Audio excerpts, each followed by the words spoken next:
Então, as regras elas vão ser normas de conduta, né, que devem ser cumpridas de maneira exata. Por exemplo, imaginem que o Código Civil determine que eu não posso aplicar. Pessoal, tem alguém com o microfone ligado, tá dando um retorninho. Se puderem desligar. Na hora que vocês quiserem fazer alguma pergunta, falar, fazer algum comentário, só ligar o microfone, que daí a gente pode falar à vontade, tá? Mas enquanto eu tô falando, para não ficar ruim a gravação para vocês depois. Então, a regra, ela vai ser uma norma de conduta que tem que ser cumprida de maneira exata. Então, vamos supor, imagina que no Código Civil tem uma norma que fala que não pode ter uma multa além de 10% em um contrato. Eu não tenho uma margem de interpretação, eu tenho uma regra que tem que ser cumprida de maneira exata. Então, eu vou ter ali... eu posso estabelecer 1% de multa, 2%, 3%, até 10% eu posso, de acordo com o Código Civil, né? Eu tenho uma conduta exata a ser cumprida. Isso é muito fácil de entender quando a gente estuda direito penal, né? Eu, no caso, não sou muito fã de direito penal, mas eu sei que vocês gostam bastante. O direito penal, ele traz normas exatas, né? Regras, e aplicando ali penalidades exatas também. Ele é uma ciência, uma das partes do direito, ele tem normas mais exatas, né? Regras, o que pode ser feito, limites daquela atividade, etc. Então, essas são as regras, elas têm que ser cumpridas exatamente como elas estão sendo determinadas. Eu não tenho margem para aplicar ali uma multa de 15% do Código Civil, porque o Código Civil é exato ao arbitrar aquele limite da multa dentro de um contrato.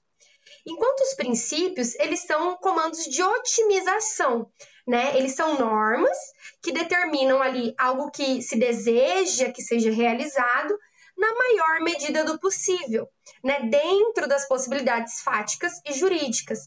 Então, eu desejo que aquilo seja cumprido, deve ser cumprido no maior nível possível, que atinge o maior número de pessoas, que dentro dos atingidos, que essas pessoas gozem da maior maneira possível, dentro dos limites fáticos ou jurídicos. Só que os princípios, eles vão sendo, o valor deles, o peso deles, vai se modificando conforme as relações sociais, conforme as possibilidades fáticas e jurídicas. Por exemplo, se há um ano atrás alguém falasse para vocês, olha, vai chegar uma situação que os governos vão restringir tanto os direitos das pessoas de se locomover, de ir e vir, né, de andar na rua, que alguns lugares vão estabelecer multas para as pessoas que estiverem na rua sem autorização.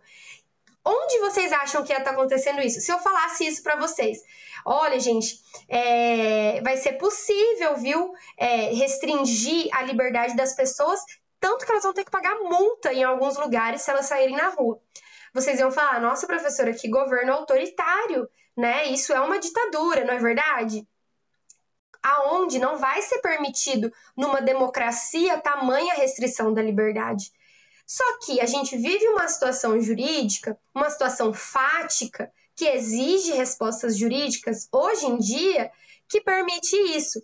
Então, nós temos governos democráticos, né? Por exemplo, alguns governos da Europa, a França, a Itália, a Espanha, a Inglaterra, que estão, a Alemanha também, e que estão aplicando, ou ainda estão, ou já aplicaram multas para cidadãos,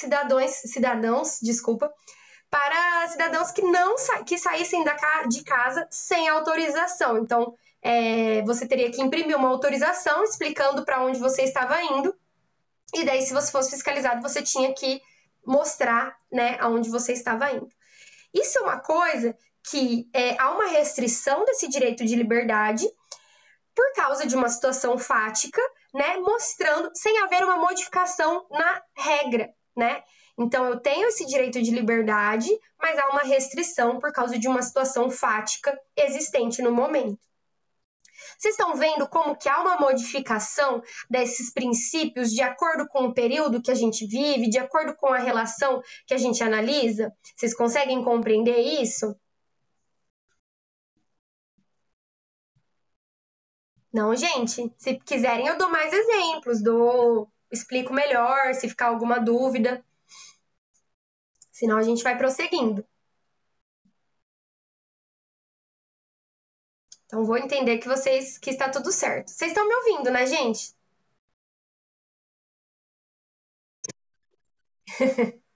Ai, adoro quando vocês me respondem. Obrigada. Então, quando tem um choque de regras, é mais fácil da gente solucionar. Vamos supor que eu falo que vocês não podem fazer tal coisa. E daí a professora Aline vem e fala que vocês podem fazer tal coisa, né? Então é um choque ali de regras. Eu estou determinando uma regra que não pode, a professora Aline, coordenadora do curso, está determinando que pode. Como que a gente vai solucionar? Nós temos um choque. A gente vai observar a hierarquia, né? Então, a hierarquia, a gente vai olhar, não, a coordenadora, ela vai determinar as regras ali do curso. Então, se a coordenadora está falando que pode, então pode. Vocês estão vendo como é fácil de solucionar um choque de regras, né? Então, eu vou analisar. Quando eu estou falando de lei, é a mesma coisa. Eu vou analisar a hierarquia, a especialidade, vou ter delimitadas situações. Por exemplo, o Código Civil, ele prevê que... Lembra, né? Aquela multa de 10%. Vamos supor que ele tem essa multa máxima de 10%. O Código de Defesa do Consumidor, imagina que ele tem ali uma previsão normativa de que essa multa não pode ser acima de 5%. Eu tenho duas regras que se chocam. Um diz que é 5%, outro diz que é 10%. Como que eu vou solucionar? Eu vou ver o caso mais especial. Ele é menos danoso, né, que que a hierarquia é superior? Mas ele vai se aplicar, então, só para aquelas relações. Então, eu vou ter que... O que o Código de Defesa do Consumidor determina vai se aplicar só às relações de consumo. Eu não vou fazer um contrato de compra e venda entre particulares aplicando o Código de Defesa do Consumidor. Então, solucionei esse choque. Mas o Código de Defesa do Consumidor, ele prevê que a multa pode ser de até 20%. Aí eu vou falar, não, então o que a norma, qual é o limite que a norma hierarquicamente superior prevê? 10%. Então não pode ser maior que 10%. Então é fácil solucionar esse choque de regras, porque elas devem ser aplicadas de uma maneira exata. E daí fica mais simples da gente passar ali uma régua, né, uma solução para que a gente tenha um parâmetro para a solução dessas situações. Mas e quando a gente está falando de princípios, né? E quando nós estamos falando quando um princípio entra em choque com o outro? Quando a gente está falando, por exemplo, alguns princípios, vou citar alguns exemplos que comumente se chocam. A liberdade, o direito à informação e o direito também à sua vida privada, à privacidade, né? A liberdade de ir e vir e os direitos do patrimônio privado. Então, nós temos ali uma diversidade de princípios que estão constantemente se chocando. Um anula o outro, existe uma regra, como que eu vou solucionar? Primeira coisa que eu pergunto para vocês, existe algum princípio absoluto? Absoluto, que jamais pode estar atrás de outro princípio.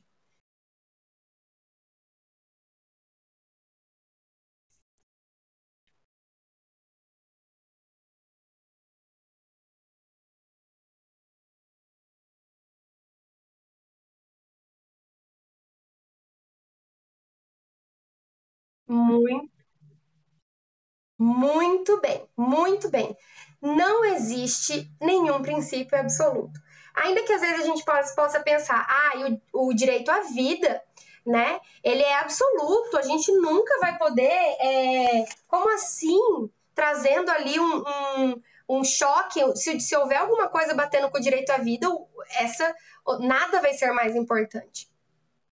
Nem isso, gente. Porque, por exemplo, um exemplo clássico dessa colisão de princípios é a questão da transfusão de sangue para testemunhas de Jeová. Então, acho que todo mundo aqui já deve ter ouvido falar desse exemplo, né? Mas quem não ouviu falar, Testemunha de Jeová é uma religião e no Brasil nós vivemos num estado laico que há o princípio da liberdade religiosa. Então, Testemunha de Jeová é uma religião que não permite ali, por determinadas regras, dogmas ali de dentro da igreja, crenças daquele grupo religioso, não permite que as pessoas que participem daquela religião recebam um tratamento que envolva transfusão de sangue. Na verdade, existem diversas regras em relação ao tratamento médico. Se tiver alguém aí no grupo que siga a religião e quiser explicar melhor, sinta-se à vontade. Que todo conhecimento agrega para a gente. Mas, enfim, não há essa possibilidade. E há uma crença, né, de que caso o religioso passe por esse tipo de tratamento, ele vai ali estar cometendo um pecado, vai estar violando uma das regras da religião, né? E daí tá. Então, se essa pessoa chega num pronto-socorro e se nega a receber uma transfusão de sangue, o médico pode obrigar ela ou não?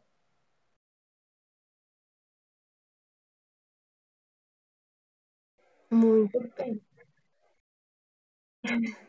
Então agora você vai saber explicar. Por quê, gente? Porque eu tenho dois princípios aí, né? A liberdade religiosa, o direito à vida. Então são dois princípios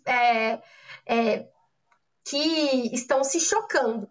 Por quê? Se eu concedo a essa pessoa a liberdade religiosa, eu estou colocando o direito à vida dela em jogo. Mas se eu falo para essa pessoa que, não, olha, não me importa o que você pensa, eu vou fazer a transfusão de sangue em você, porque o seu direito à vida, o princípio, né, do direito à vida, a vida é muito maior do que uma religião. Imagina se o médico pensa desse jeito. Então eu vou fazer uma transfusão sim, e faz a transfusão. Eu tô negando as crenças daquela pessoa. Gente, eu não sei se vocês têm crenças fortes, mas é muito. As crenças das pessoas fazem parte da sua personalidade, da sua vida, né? Então, eu sei que às vezes, para quem não é da religião, parece absurdo. Ai, como que a pessoa vai se colocar em risco? Aí eu sempre dou o seguinte exemplo. Imaginem que vocês estão andando de carro e daí tem uma família na frente, parada ali no meio da estrada. Eu acho que todo mundo aqui concordaria que seria uma atitude normal que você desviasse o carro, mesmo que estivesse se colocando em risco, não é verdade? Por quê? Porque a sua crença, né, as crenças sociais que nós temos de respeitar a vida alheia, né, de não colocar voluntariamente em risco a vida alheia, justificaria um instinto ali de colocar a sua própria vida em risco, né? Porque você pode falar, olha, você pode ir reto e se salvar, ou então desviar e correr o risco ali de um acidente fatal. Então, quando a gente coloca esse exemplo, acho que fica mais fácil de observar como que as nossas crenças vão fundamentar nossas decisões. Então, se eu estiver obrigando aquela pessoa a realizar um tratamento médico que a liberdade religiosa dela, que aquela religião dela não permite, eu estou impondo àquela pessoa uma vida indigna nas crenças dela, né? Então, aquela pessoa, ela pode acreditar que ela não vai mais ter acesso ali ao céu da sua religião, ter as graças ali do Deus da sua religião. Então, olha que grave, né? Eu tô tornando a vida daquela pessoa indigna. Nesse caso, Se a pessoa, óbvio, não está colocando a vida de terceiros em risco, está colocando apenas a vida dela em risco, não é justificável que eu dê liberdade para ela realizar tal decisão? Então, nesse caso, a gente tem uma situação em que o direito à vida cede perante a liberdade religiosa. E aqui a gente está falando de uma situação em que a pessoa está se colocando em risco e não colocando o terceiro. A gente nunca pode impor uma situação para terceiro, tá bom, gente? Mas, então, em diversos momentos da vida, né, alguns princípios, eles vão colidir. Em alguns momentos, é fácil a decisão. O processo hermenêutico, ele não é tão complexo. Mas em outros momentos, não. Porque normalmente a gente faz ali um juízo de valor. Então, mas vamos entrar nessa discussão. Então, a resolução vai se dar conforme a dimensão de peso entre os princípios envolvidos, de acordo com as circunstâncias do caso concreto. Se lá na solução da colisão das regras, eu teria uma réguazinha, né, que fala, aqui eu estou violando, aqui não, o que a coordenadora determina é mais do que o que a professora determina, o que a direção determina, vai ter mais peso do que o que o coordenador determina. Se eu tenho... Aqui é fácil, as regras são fáceis de eu, né, escalar e compreender. No princípio, não. Porque eu dei um exemplo em que o direito à vida cede passagem à liberdade religiosa. Quer dizer que todas as vezes que a religião se colocar em face do direito à vida, a religião vai pesar mais? Não, né? Não quer dizer isso. Quer dizer que naquela situação específica, então eu vou ceder passagem. Mas em outras situações, eu tenho que analisar o caso a caso. Ok? Então, quando eu tenho uma colisão de princípios, vai ser analisado de acordo com o caso específico, tá? Então, essa seria a lei de colisão do Robert Alexy. O que ele trata? Primeiramente, alguém sabe me explicar qual que é a diferença de princípio e valor?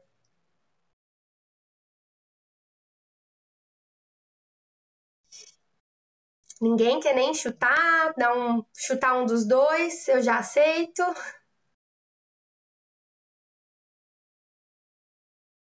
Então tá.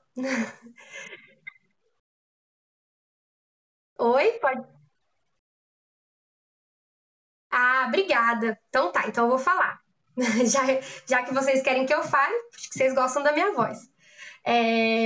Gente, eu sei, a princípio, né, parecem palavras sinônimas, mas eu sempre falo em todas as aulas, em todas as matérias que eu dou, que no direito nós temos que nos abster de juízos de valor. No direito, a gente não fala que uma lei está certa ou está errada. Isso é a minha interpretação, tá? Porque eu analiso muito a etimologia da palavra. A gente não fala que uma lei está certa ou está errada. A gente fala que uma lei é constitucional ou inconstitucional, que ela atinge o seu fim social ou que ela não atinge o seu fim social, né? Se eu falo que uma lei está certa ou que uma lei está errada, eu estou trazendo um juízo de valor. Eu não falo que uma lei é boa ou que ela é ruim. Eu analiso se ela atinge aquela finalidade, né? A interpretação teleológica e sociológica, ou se ela não atinge aquela finalidade, ou se ela poderia atingir aquela finalidade de uma maneira mais eficaz ou menos danosa. Então, vou fazer essas análises técnicas e não análises de valor. O princípio, ele vai indicar o que é devido, enquanto o valor, ele indica o que é melhor. O que é melhor? Qual é o conceito de melhor? Existe um conceito universal do que é melhor? Ou o que é melhor é definido de acordo com as ideias, com os quereres, as vontades de cada um? Às vezes, o que é melhor para mim não é melhor para vocês. Então, por exemplo, se eu falar qual que é a melhor sobremesa do mundo, a melhor, cada um vai me dar uma resposta diferente. Alguns vão falar que é brigadeiro, outros que é chocolate, outros que é doce de leite, outros que é doce de abóbora, outros que é sorvete, né? Existe uma resposta certa? Existe, é chocolate, né? Só o que eu penso importa. Mas quando eu falo que é melhor, eu trago essa ideia de valor individual, né? Então os valores, eles são questões individuais.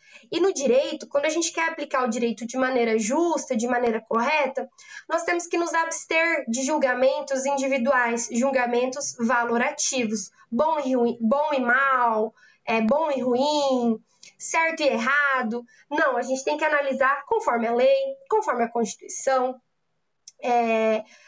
conforme o fim que aquela norma deseja, né? E não o que eu acho ou o que eu sinto. Então, o princípio, ele determina o que é devido àquela sociedade, àquela pessoa, àquele grupo social. Então, se eu falo, por exemplo, que determinada... a gente tem o princípio, então, da liberdade religiosa.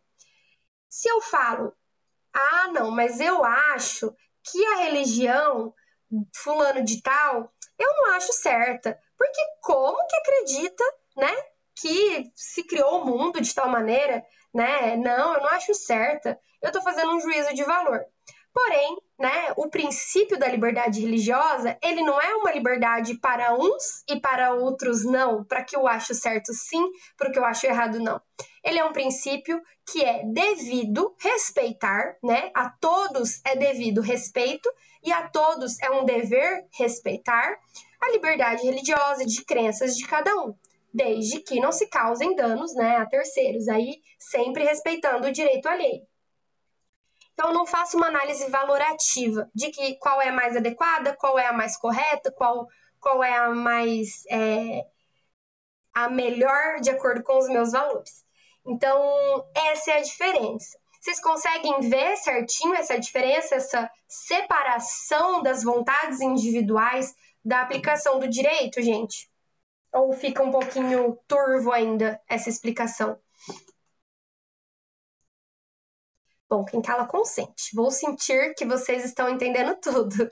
Mas se vocês tiverem qualquer dúvida em qualquer momento, podem soltar aí que eu paro, volto, explico quantas vezes for necessário, tá? Eu sei que essa é muita filosofia, às vezes a gente viaja um pouquinho, mas tudo vai fazer sentido, calmem. Então, o autor, ele traz um exemplo. Como que eu vou solucionar uma colisão entre princípios? O exemplo que ele dá é: imagina que a gente está julgando num tribunal e daí nós temos uma audiência oral que é obrigatória dentro do direito penal. Mas o acusado, ele tem uma saúde muito delicada.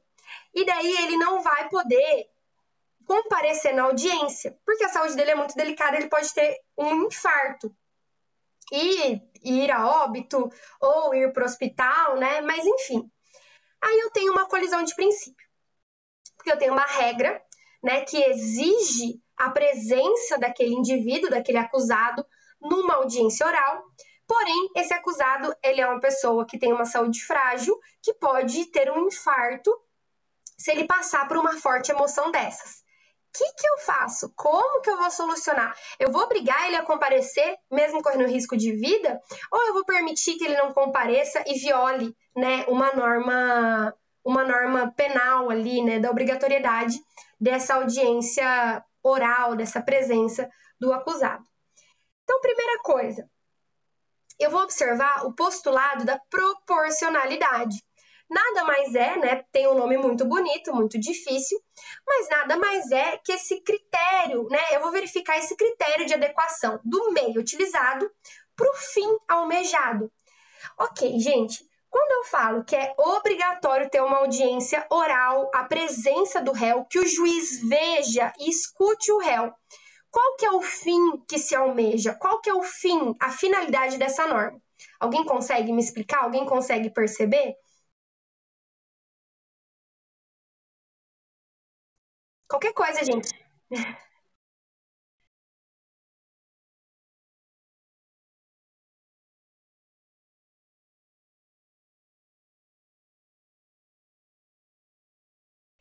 do acusado, você fala? A defesa?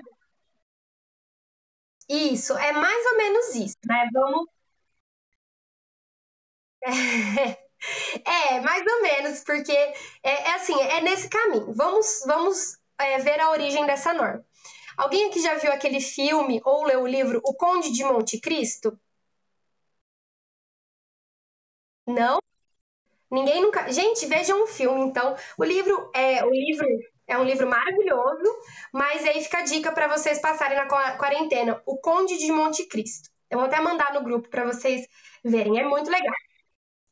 Vou passar a sinopse para vocês, tá? Não tem spoiler. Fiquem tranquilos que tudo que eu vou contar acontece nos primeiros, sei lá, 10 minutos do filme. O rapaz era um rapaz pobre e ele era apaixonado por uma mulher. E daí, um rapaz da nobreza também se apaixona, isso se passa na França, tá, gente?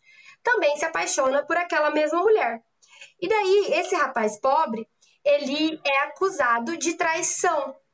E daí ele simplesmente é acusado de traição e vai preso, e ele nunca é ouvido, nunca tem um julgamento, e daí ele vai preso e fica lá numa ilha preso por muito tempo. Enfim, gente, que aconteceu aí? Ele não sabia por que ele estava sendo acusado, ele nunca teve chance de se explicar, ele não sabia, ele nunca apresentou os argumentos dele, nunca apresentou um álibi, uma justificativa, enfim, nunca teve chance ali de se defender. Isso era muito comum no período ali da monarquia, né? Então você tinha pessoas que simplesmente. Imagina, gente, se eu sou o rei, e daí eu falo assim: olha, vocês sabem que a aula começa às 7 horas da noite, não é verdade? E vocês sabem que vocês têm que estar dentro da aula até 7h10, né? Para fazer a chamada. Ok, essa é a regra. Imaginem que eu, sem avisar ninguém, pego um dia, começa a aula às 6 horas, e daí vocês começam a chegar às 7 e eu falo assim: tá todo mundo reprovado por falta, porque a aula eu tô fazendo chamada às 6 horas da tarde. Vocês vão falar, professora, como assim? A gente nem sabia dessa regra, não é verdade? Isso era muito comum antigamente. Então, pessoas eram acusadas, eram condenadas, sem saberem das regras, sem saberem das acusações, sem terem chance de apresentar uma defesa. Então, esse princípio, o que ele visa? Ele visa dar oportunidade para o réu se manifestar perante o juiz e dar oportunidade para o réu saber quais são as acusações que ele está sendo. Quais são os crimes, né, que ele está sendo acusado, para que ele conheça o processo e para que o juiz conheça ali quem é aquela pessoa. Então, o que a gente está querendo proteger? Qual que é a finalidade dessa norma que exige ali aquela presença do réu naquela audiência oral? O que eu estou querendo proteger? Isso, o direito do réu de se defender, de se apresentar, de saber do que ele está sendo acusado, não é verdade? Porque senão eu posso cometer um. Isso, senão eu posso cometer um julgamento injusto, né? Então, se o réu não sabe, por exemplo, que ele está sendo acusado de furtar uma casa no dia 10, sendo que dia 10 ele não estava nem aqui em Curitiba, ele estava lá no Nordeste e ele tem as passagens para comprovar isso. Então, se ele não sabe da data, ele não vai apresentar as passagens e daí ele vai ser julgado injustamente. Vocês estão vendo? Se ele não sabe os detalhes da denúncia, ele não tem a chance, então, de se defender. Ok. Então, aqui eu estou querendo proteger, né, o direito de defesa, né, a liberdade do réu. Essa liberdade adianta alguma coisa se esse réu infartar na audiência e falecer? Adianta? Ah, pelo menos ele não foi acusado, né? Não foi condenado injustamente. Não adianta, pessoal. Tá acabando aqui nossa aula, só vou terminar esse pensamento. Não adianta, pessoal.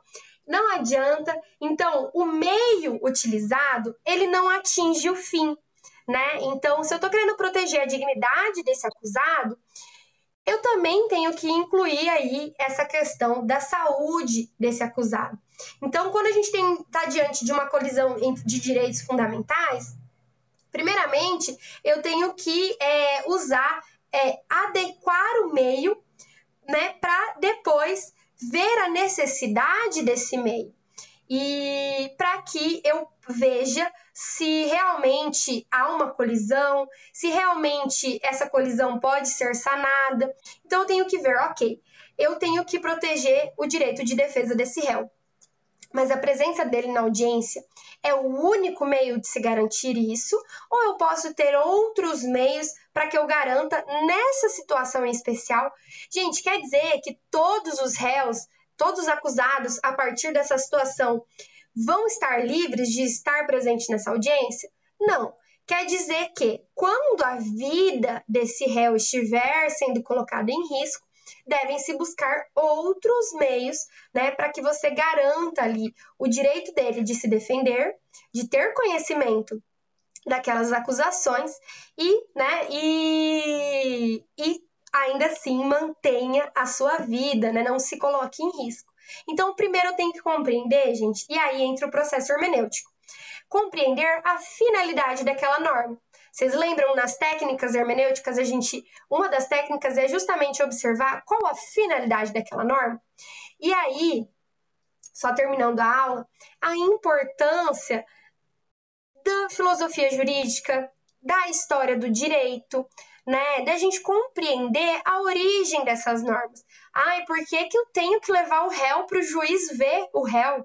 Né? Tem advogado, promotor que fala que é o bom dia, que o juiz vai lá só dar bom dia.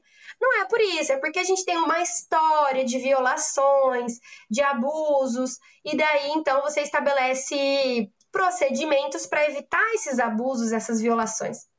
Então é importante que a gente conheça a história do direito, a filosofia do direito, para que a gente consiga chegar então nessa análise mais profunda. História, filosofia, hermenêutica e direito caminham assim, de mãos dadas no intervalo. Então, o primeiro passo é esse: compreender a finalidade da norma, a finalidade daquele princípio. Por exemplo, quando eu falo naquele caso da transfusão de sangue para testemunha de Jeová, a finalidade da norma do direito à vida é o direito à vida digna, a uma existência digna, né? Essa pessoa que tem o seu direito à liberdade religiosa violado e é forçada a se submeter a um tratamento que ela não concorda, será que aquela vida dela, no conceito dela, vai ter o mesmo valor? Imagina o nível de pressão psicológica que essa pessoa vai sofrer ao pensar ali que ela pode